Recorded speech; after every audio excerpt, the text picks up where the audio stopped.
जोहार दोस्तों। जय झारखंड। दोस्तों, मैं अपना यूट्यूब चैनल का नाम माइक्रो स्टडी सेंटर से चेंज करके अबुआ झारखंड रखा हूँ। आप लोगों को कैसा लगा यह मेरा नाम ज़रूर से ज़रूर कमेंट सेक्शन में बताइएगा। हम लोग तैयारी कर रहे थे 14 जेपीएससी के पीटी का, और इस पीटी के सिलेबस को मैं एक एक करके बता रहा हूँ। तो यहाँ आपको पढ़ना और तैयारी करना बहुत आसान हो जाता है। दोस्तों, झारखंड के भूमि संबंधी कानून से पीटी के सिलेबस में टोटल आएंगे 24 मार्क्स, और इस 24 मार्क्स में हम लोगों को 3 कानून को पढ़ना होता है। इन 3 कानून को आज भी हमारे झारखंड में बहुत इम्पोर्टेंस दिया जाता है, आप सभी को पता है। एक तो हो गया छोटा नागपुर टेनेंसी एक्ट, ठीक है, सीएनटी एक्ट। दूसरा हो गया आपका एसपीटी एक्ट, है ना, संथाल परगना टेनेंसी एक्ट। और तीसरे में हम लोग पढ़ेंगे अन्य कानून भूमि संबंधी, ठीक है। और इसमें हम लोग यहाँ पर क्या देख रहे हैं कि सीएनटी से 5 क्वेश्चन पूछा जा रहा है, एसपीटी से 5 क्वेश्चन पूछा जा रहा है, ये पीटी की बात कर रहा हूँ, और अन्य से 2 क्वेश्चन पूछा जा रहा है। तो इस तरीके से एक क्वेश्चन में 2 मार्क्स होते हैं, तो कितने हो गए टोटल? 24 मार्क्स हो गए। तो ये 24 मार्क्स उठाना भी बहुत आसान है, और इसको शुरुआत में एक बार पढ़ लेना है, ताकि बाद में जो है सभी लोग यही गलती करते हैं कि सीएनटी, एसपीटी और अन्य जो भी भूमि संबंधी कानून है, क्योंकि उनको लगता है बहुत लंबा चैप्टर है तो इसको बाद में पढ़ते हैं। लेकिन आपको पहले ही पढ़ लेना है ताकि ये क्वेश्चन जो है आसानी से आपका बन जाए। तो चलिए, ज़्यादा देर ना करते हुए हम लोग आज इन सभी के संबंध में परिचय का ज्ञान लेंगे, है ना। इसका इंट्रोडक्शन जानेंगे कि ये सभी चीज़ें है क्या और क्यों लागू हुआ।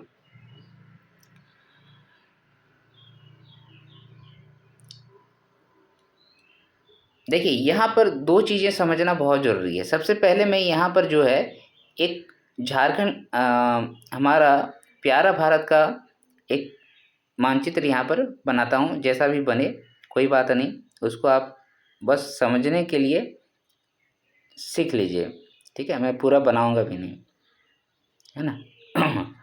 और यहाँ पर मैं बताऊँगा झारखंड, ठीक है। झारखंड को थोड़ा ध्यान से समझिएगा, तुरंत आपको इंट्रोडक्शन सारी चीज़ें समझ में आ जाएगी।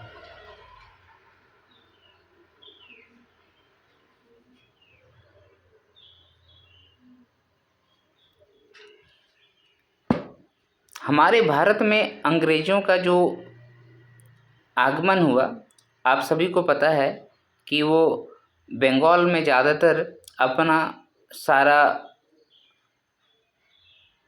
क्या कहते हैं उसको, व्यापार जो है वो यहीं पर फैला रहा था, ईस्ट इंडिया कंपनी। और ये ईस्ट इंडिया कंपनी जो है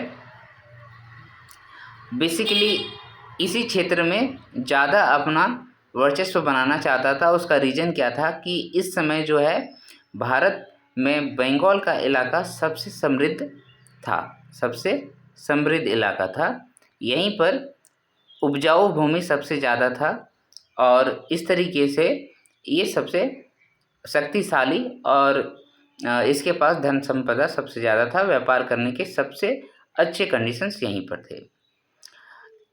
यहाँ पर एक नाम उस टाइम जो था वो बंगाल जो नाम है, वो अभी के समय के अनुसार अगर आप देखेंगे तो हमारा प्यारा झारखंड उस समय था इसी इलाके में। दूसरा आपका बिहार, तीसरा आपका वेस्ट बंगाल, उसके बाद उड़ीसा, फिर इसमें असम भी आता था, और फिर आपका बांग्लादेश भी आता था।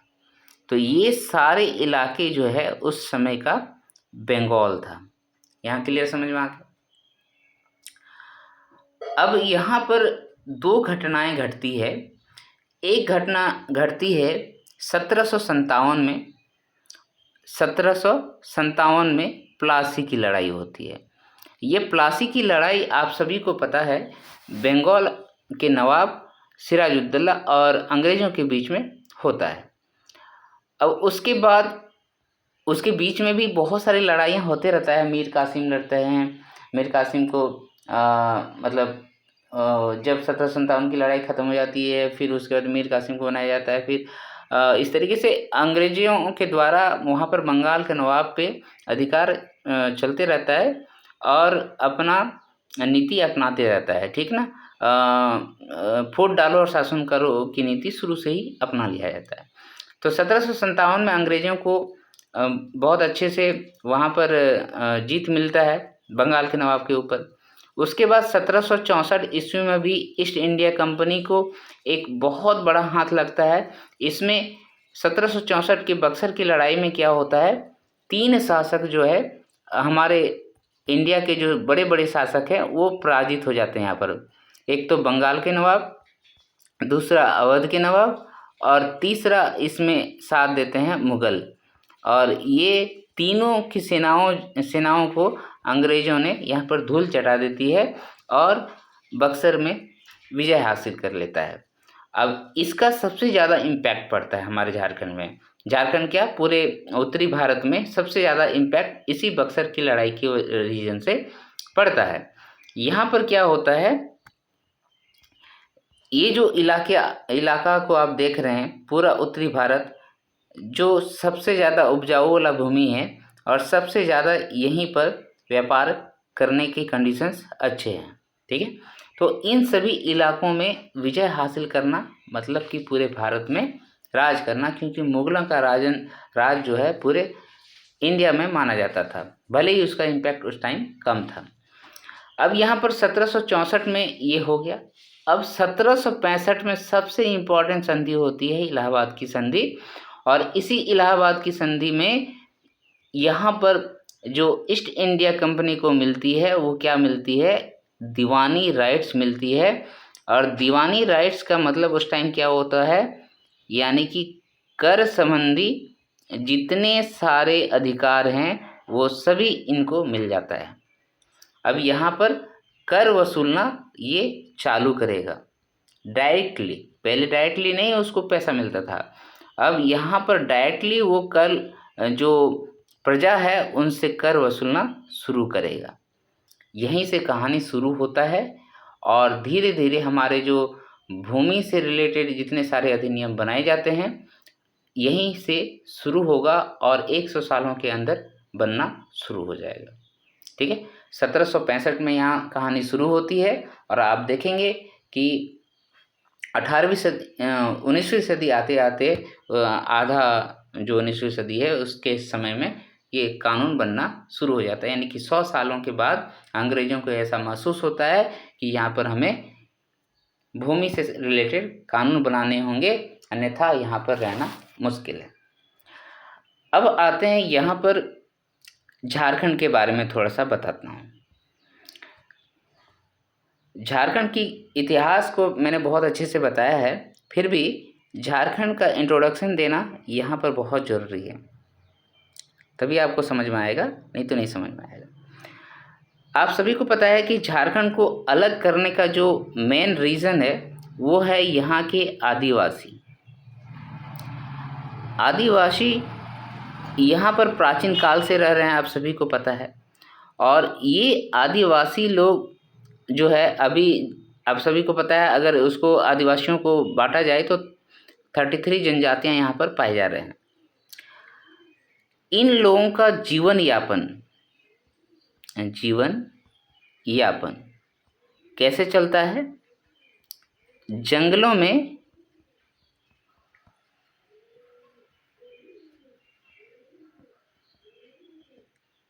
खेत बनाते थे वो, है ना। यानी कि ज़मीन को कोड़ते थे, तो कोड़कर ज़मीन किसी का नाम दिया जाता था, किसी को खुटकट्टी दिया जाता था। यानी कि अलग जंगलों को साफ करके जो अपने लिए ज़मीन तैयार करते थे उन ज़मीनों को उनके अधिकार में दे दिया जाता था और उनके नाम का ज़मीन होता था। जो अलग अलग जनजाति हैं उन जनजातियों में अलग अलग ज़मीनों का नाम होता था, महतोई ज़मीन, खुटकट्टी ज़मीन, ठीक है। तो यहाँ पर क्या हो गया, जंगलों में खेत बनाकर ये अपना जीवन यापन चलाते थे। जंगलों का जो उत्पाद होता था उससे अपना व्यापार क्या करते थे, पैसा कमाते थे और पेट भी भरते थे। उसके बाद यानी कि सारा जंगलों के उत्पाद से रिलेटेड ही था उनके जीवन यापन में यूज़फुल चीज़ें, ठीक है। अब ये आदिवासियों का जो भूमि था और जो प्रकृति था, ठीक है, ये इतना इम्पोर्टेंट है कि इसके बिना उसकी ज़िंदगी अधूरी है। और आज भी वही स्थिति है, भूमि ना हो हमारे पास फल पौधे ये सब ना हो तो आज हम भी नहीं जीत पाएंगे। लेकिन आदिवासियों के द्वारा ये सबसे ज़्यादा इम्पोर्टेंट माना जाता था, क्योंकि उनका पूरा जीवन ही इसी पे निर्भर था, ठीक है। अभी तक जो राजा है, ठीक है, प्राचीन काल से लेकर अभी तक, यानी कि अंग्रेज़ों के आगमन तक। अंग्रेज़ों का आगमन झारखंड में कब होता है? 1767 ईस्वी में डायरेक्टली सिंहभूम वाले क्षेत्र में होता है, जब 1765 में इसको दीवानी राइट्स मिल जाता है। उसके बाद यानी कि अंग्रेज़ों के पास, ईस्ट इंडिया कंपनी के पास अभी सारे अधिकार मौजूद हैं कर वसूलने के। उसी टाइम ये झारखंड में प्रवेश करते हैं। और आप सभी को पता है इस समय जो है आपके यहाँ पर ढालभूम हो गया, सिंहभूम हो गया, ठीक है, ढालभूम, सिंहभूम। उसका बीच में यहाँ पर आपको पता है यहाँ नागवंशी आ जाएंगे, और पलामू वाले इलाके में आपको मालूम है अभी चेरो वंश का शासन चल रहा है। और इस इलाके में इधर राजमहल वाला इलाका है, जहाँ पर बंगाल के नवाब का अधिकार था पहले, ठीक है। और फिर और भी छोटे छोटे हैं, पंचित राज है और आपका रामगढ़ राज्य है। ये सब मैंने इतिहास में बहुत अच्छे से पढ़ाया है। आप हमारा इतिहास का क्लासेस जो है जाके देख सकते हैं। दोस्तों, आप लोगों को मेरा वीडियो पसंद आ रहा है तो आप ज़रूर से ज़रूर अगुआ झारखंड को सब्सक्राइब कर लें, मेरे वीडियो को लाइक कर दें, ज़्यादा से ज़्यादा शेयर करें अपने दोस्तों के बीच, ताकि मैं ज़्यादा से ज़्यादा स्टूडेंट तक पहुंच पाऊं और मेरा पढ़ाई का वो लोग लाभ उठा सकें। तो यहाँ पर जो है इस तरीके से झारखंड की स्थिति है। लेकिन ये जितने सारे राजा है, इन लोगों ने कभी भी आदिवासियों से कर वसूला नहीं, है ना, कर वसूलना सही नहीं समझा। हाँ, आप जब इतिहास पढ़ेंगे तो वहाँ देखेंगे कि मुग़लों ने भी प्रयास किया था, लेकिन उस टाइम मुग़लों के अधिकार क्षेत्र में जो भी क्षेत्र आता था झारखंड का, वहाँ तक मजबूत पकड़ नहीं थी। यहाँ के राजा लगातार विरोध करते रहते थे और कर नहीं देते थे, ठीक है। तो इसीलिए अभी तक ऐसा स्थिति था कि यहाँ के प्रजाओं से, यहाँ के आदिवासियों से कर वसूला नहीं जाता था। लेकिन जैसे ही अंग्रेज लोग आए 1767 ईस्वी में और एक एक करके यहाँ के राजाओं को हराना शुरू किया, तो यहाँ पर एक व्यवस्था चालू करवाया। उस व्यवस्था का नाम है मालगुजारी, ठीक है, मालगुजारी व्यवस्था चालू करवाया। वैसे तो पहले मुग़लों ने भी बहुत प्रयास किया, लेकिन वो सफल नहीं हुए उतना। तो मालगुजारी व्यवस्था में यहाँ पर क्या हो गया, राजाओं को बना दिया गया जमींदार, ठीक है। जिन क्षेत्रों में EIC ने अपना अधिकार कर लिया, वहाँ के राजाओं को जमींदार टाइप से बना दिया गया, ठीक है।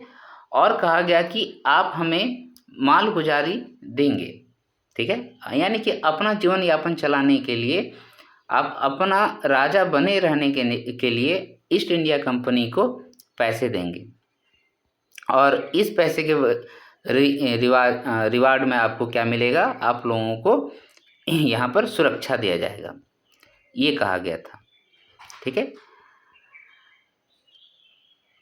अब यहाँ क्या होता है, ये राजा और ये जमींदार, इन लोगों में भी लालच आती है। इन लोगों को भी ये समझ आती है कि एक तो हम कमज़ोर हैं, ईस्ट इंडिया कंपनी से सकेंगे नहीं, और आपसी लड़ाइयाँ में ये लोग काफ़ी लोकल राजा कमज़ोर हो जाते हैं।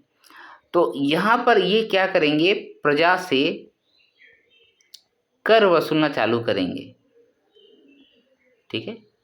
और इस प्रजा में आप लोगों को पता है आदिवासियों की संख्या सबसे ज़्यादा अभी झारखंड में है, ठीक है।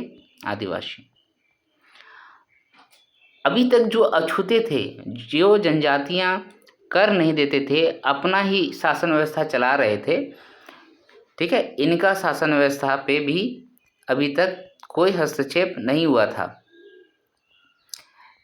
यहाँ के जो राजा थे वो सभी, इनका अपना जो शासन व्यवस्था था, जैसे मुंडा मान की शासन व्यवस्था हो गया, ठीक है, मांझी परगना शासन व्यवस्था हो गया, इन सभी पे अपना अधिकार नहीं जताया करते थे, वो चलते रहने देते थे, ठीक है। अब यहाँ पर क्या होगा, बिल्कुल ईस्ट इंडिया कंपनी का डायरेक्टली हस्तक्षेप होने से ये मालगुजारी वाला एक तो स्थिति आ गया कि आपको देना होगा। दूसरा क्या हो गया कि जब चाहे अंग्रेज लोग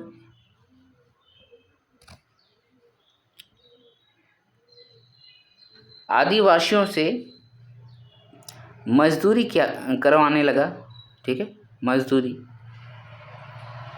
उसके बाद दीकुओं का प्रवेश, यानी कि झारखंड में अन्य जगह से लोग आना शुरू किया, अंग्रेजों ने लाना शुरू किया और इनको व्यापार का अधिकार देना शुरू किया।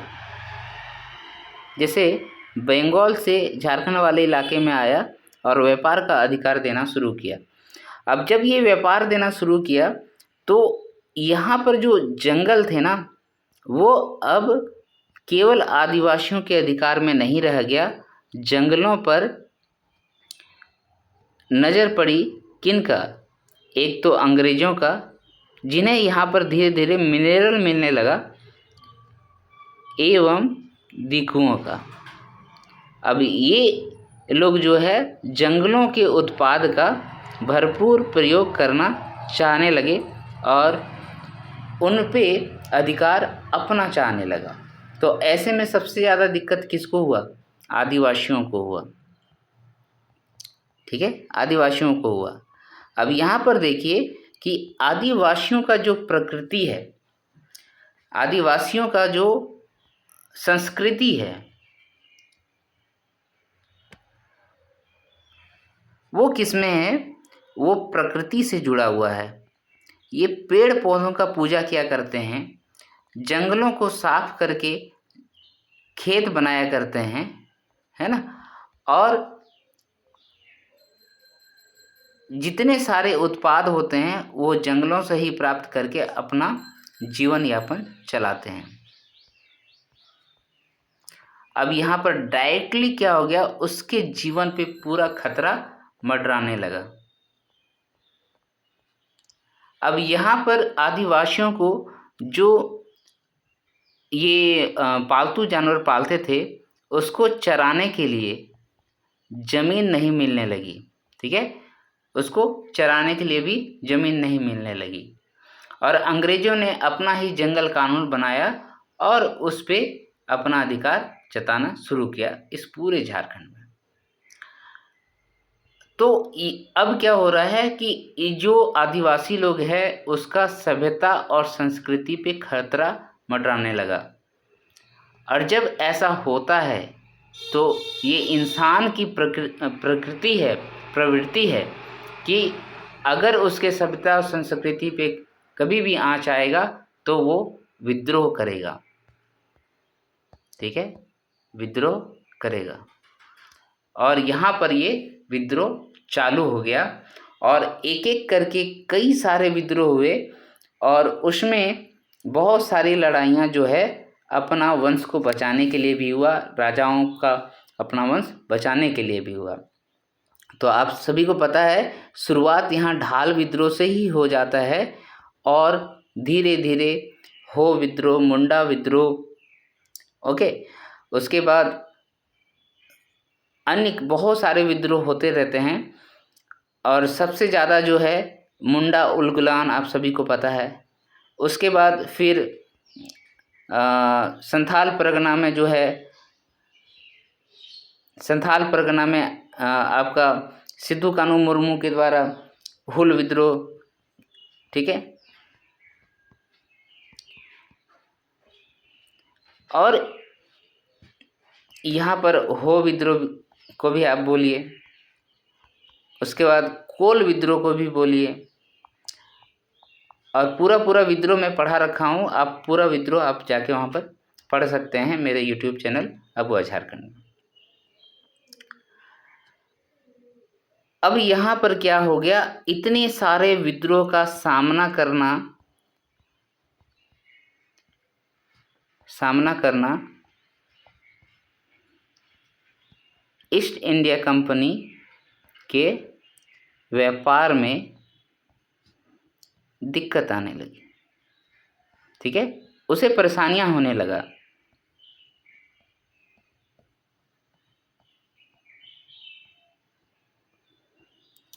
अंग्रेजों को इतने सारे विद्रोह का सामना करते करते बहुत टाइम लग गया और उनको धीरे धीरे ये समझ में आने लगी कि ये विद्रोह को अगर रोकना है तो हमें कुछ करना होगा। यहाँ के लोगों की भलाई के लिए, यहाँ के लोगों के संस्कृति को बचाने के लिए, सभ्यता को बचाने के लिए इनके अपने अधिकार को बचाने का प्रयास करना होगा, तभी हम लोग इतना विद्रोह का सामना नहीं करेंगे। क्लियर है? तो इसी एवज में क्या हुआ, 1793 में,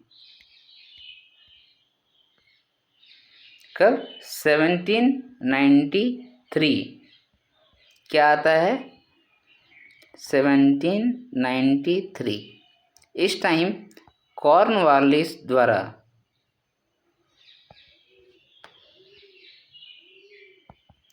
परमानेंट सेटलमेंट लाया जाता है। ठीक है, परमानेंट सेटलमेंट,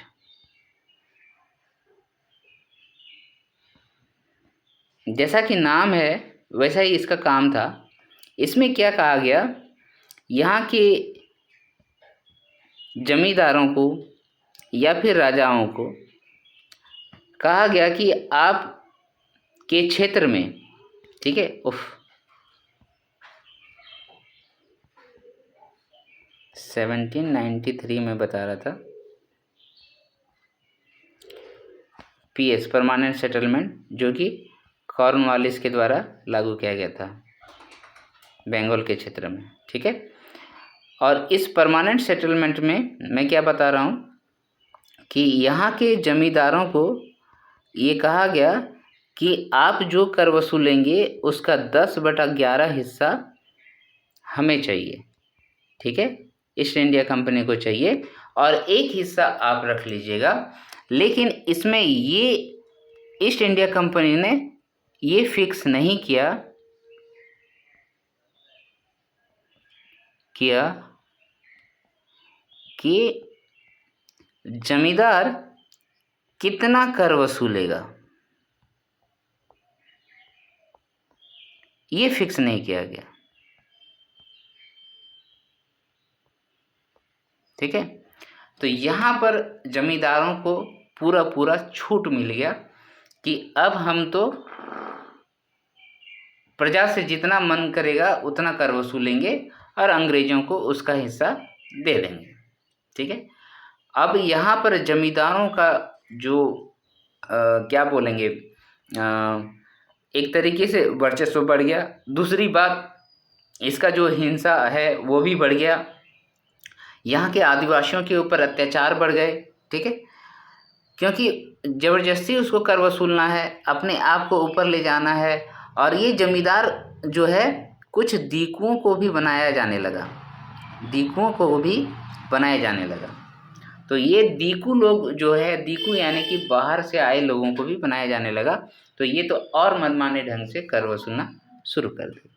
ठीक है, तो ये 1793 का कंडीशन है। और इसमें यहाँ के जो किसान हैं, यहाँ के जो खेतिहर है, यहाँ के जो रैयत हैं, उन सभी का स्थिति को और ख़राब कर दिया। रैयत का स्थिति जो है पूरा डाउन हो गया। ठीक है, डाउन हो गया। ओके, अंग्रेजों ने तो अपने तरफ से सेटलमेंट कर दिया कि भाई हमको इतना चाहिए, अब आप समझो कितना दोगे मुझे। ओके, तो इसके खिलाफ भी कई सारे विद्रोह किए गए, है ना, इसके खिलाफ भी कई सारे विद्रोह हुए। अब 1824 में अंग्रेजों के द्वारा जो आपका कोल्हान वाला इलाका है, आज का जो कोल्हान है, ठीक है, जिसमें सिंहभूम पहले आते थे क्या, अभी भी है, ये कोल्हान वाला क्षेत्र में इन्होंने पदचूई कर लगा दिया था। तो ये पतचूई कर क्या है, जो हड़िया जनजाति लोग पीते हैं और जिसको ये लोग सबसे शुद्ध मानते हैं, और अपना प्रकृति के किसी भी पूजा में ये इसको एज शुद्ध जल, जैसे हम लोग गंगा जल मानते हैं, उसको चढ़ाते हैं, उसके ऊपर कर लगा दिया गया। और रेगुलर इन लोगों का जो खाना है वो हड़िया ही है। तो इस तरीके से इस पे कर लगाने पर यहाँ के जनता में काफ़ी रोष आ गया और उन्होंने अंग्रेज़ों को तहस नहस कर देने के लिए कई सारे विद्रोह फिर से किए। तो इतने सारे विद्रोह होने पर इन लोगों को लगा कि नहीं, अब और सुधार का ज़रूरत है। और फिर 1834 में, आपको पता है 1834 में कोल्हान वाले क्षेत्र में विल्किंसन रूल लाया गया था, और इसमें इसके तहत क्या किया गया था, जो हो जनजाति का अपना मुंडा मान की शासन व्यवस्था था, हो जनजाति,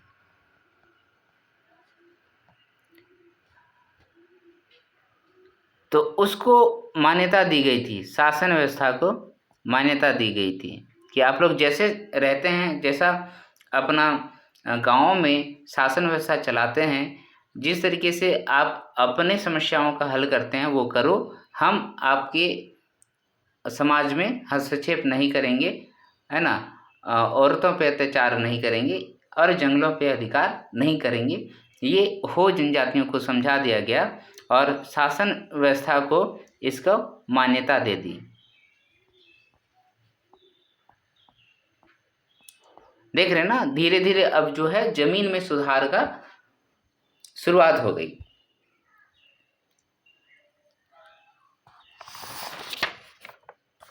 अब यहाँ पर क्या होता है कि झारखंड में जो अलग अलग ज़मीनें होती है ना, जैसे खुटकट्टी ज़मीन मैंने नाम लिया था ना, खुटकट्टी, ये मुंडा लोग अपना ज़मीन को कहते थे, ठीक है। उसके बाद महतोई ज़मीन,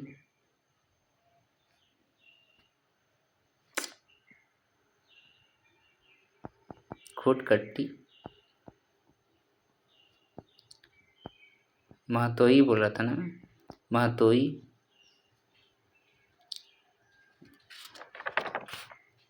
उसके बाद मझियस भूमि। ये देखिए अलग अलग लोगों द्वारा अधिकार किए गए ज़मीनों को इस तरीके से नाम दिया जाता था। तो ये इन ज़मीनों पे बहुत सारे जो है रूल लाए गए और धीरे धीरे एक एक करके समस्याएं दूर करने की कोशिश की गई। उसी क्रम में 1862 में, ठीक है, जब 1857 की क्रांति, हुल विद्रोह, ये सभी समाप्त हो गए, उसके बाद अंग्रेज़ों ने जो आपका रांची वाला इलाका है उस क्षेत्र में एक सर्वे करवाया गया, ठीक है, 1862 में। और इसका सर्वे जो है वो किसने किया था, राखलदास बनर्जी ने किया था, राखलदास, ठीक है, राखलदास हल्दर नाम होगा, राखलदास हल्दर ने इसका सर्वे किया। और कौन सी ज़मीन का, तो भुईहरी ज़मीन का, ठीक है, भुईहरी ज़मीन का इन्होंने यहाँ पर सर्वे किया। और साथ ही साथ इसमें मझियस भूमि भी शामिल है, ठीक है, मझियस भूमि भी शामिल है, लेकिन इसमें खुटकट्टी ज़मीन छोड़ दिया गया था, मुंडाओं का ज़मीन छोड़ दिया गया था। तो इसमें कहा जाता है कि लगभग 2500 के आसपास, है ना, 2500 के आसपास गाँव में इसका सर्वे किया गया। तो फाइनली क्या हुआ, 1869 में, कब दोस्तों, 1869 में एक कानून लाया गया। उस कानून का नाम था छोटा नागपुर भूधिति अधिनियम, ठीक है, क्या नाम था, छोटा नागपुर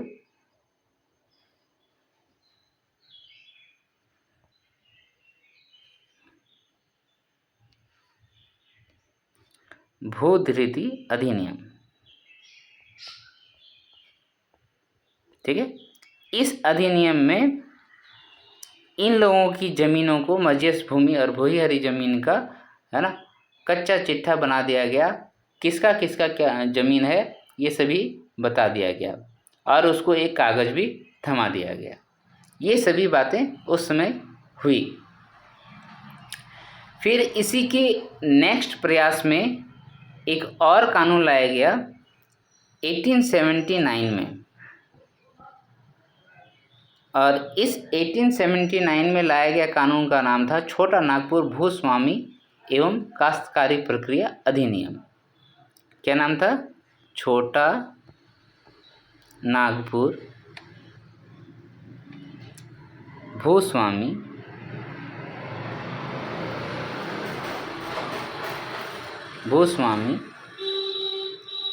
एवं काश्तकारी प्रक्रिया अधिनियम। काश्तकारी प्रक्रिया अधिनियम। ओके,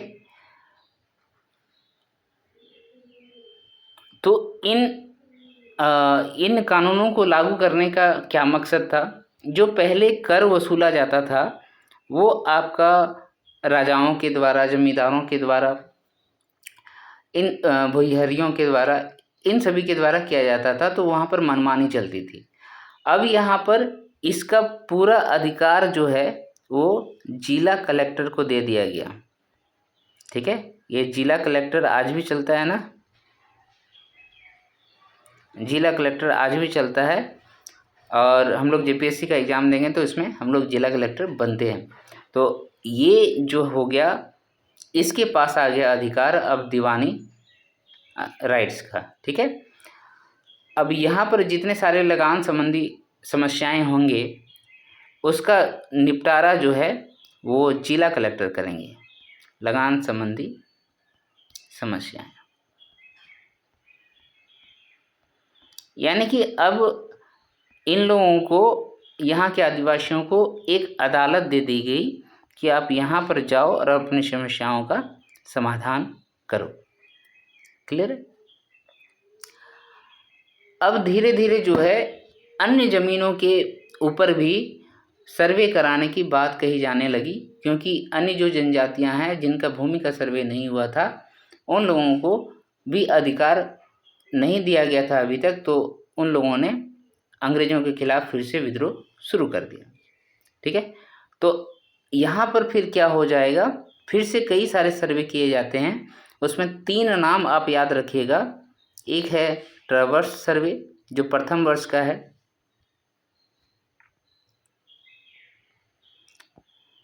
ट्रैवर्स सर्वे। ठीक है, जो पहला साल जो किया जाएगा फर्स्ट ईयर का है, उस साल का सर्वे को ट्रैवर्स के द्वारा किया गया तो इसका नाम ट्रैवर्स सर्वे किया गया। उसके बाद है थाकवस्त सर्वे। ठीक है, थाकवस्त सर्वे, तो ये दूसरे वर्ष का सर्वे को कहा गया। और एक आ गया आपका कैडेस्ट्रल सर्वे। ठीक है, कैडेस्ट्रल सर्वे। ठीक है, तो ट्रैवर्स हो गया, पहला ट्रैवर्स है, दूसरा थाकवस्त है, और तीसरा जो है आपका कैडेस्ट्रल है। ठीक है, TTC, TTK भी याद रख सकते हैं, TTK कैडेस्ट्रल। तो इस तरीके से 3 सर्वे किया गया, और ये पूरा, ये कौन सा इलाका है, ये पूरा छोटा नागपुर वाला इलाका है। ठीक है, यहाँ पर ये भूमि का सर्वेक्षण पूरा किया जाता है। उसके बाद अंग्रेजों ने क्या किया 1897 में, ठीक है, 1897 में बंगाल काश्तकारी अधिनियम लाता है। ठीक है, बंगाल टेनेंसी एक्ट। ठीक है, बंगाल काश्तकारी अधिनियम। इस अधिनियम के द्वारा भी कई सारे सुधार किए गए बंगाल में, और उसी का इम्पैक्ट जो है झारखंड में भी लागू किया गया। ठीक है।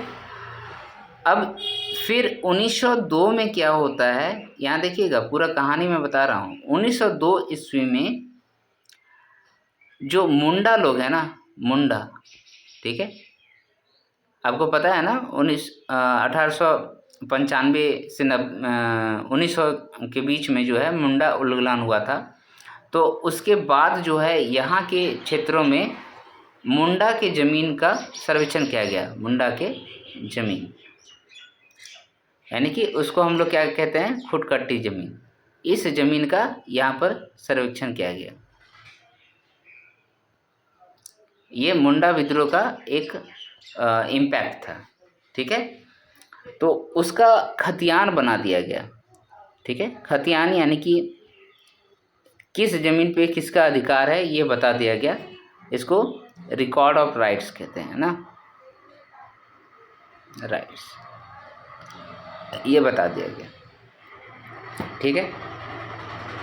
तो ये कब से कब तक चलता है, 1902 से स्टार्ट होता है और 1910 ईस्वी तक चलता है, ठीक है। तो ये कौन करवाता है ये भी आपको याद रखना है, कभी कभी पूछ देता है। तो उस टाइम रांची के कमिश्नर थे, इनका नाम था फोर्ब्स, ठीक है। क्या नाम था, फोर्ब्स, FORBES, फोर्ब्स, ठीक है। उसी ने एक फरमाइश किया था।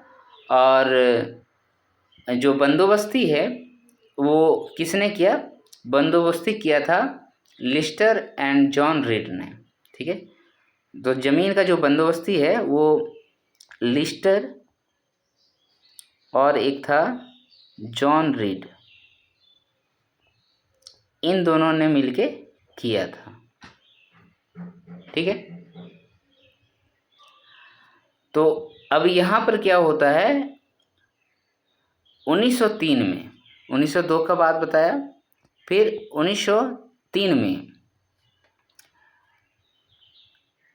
दो चीज़ें की जाती है। पहला चीज़ छोटा नागपुर काश्तकारी अधिनियम यानी कि CNT, इसका प्रारूप तैयार करने के लिए कहा जाता है, प्रारूप, ठीक है। और इसका जो प्रारूप तैयार किया जाता है वो किया जाता है जॉन हॉफमैन द्वारा।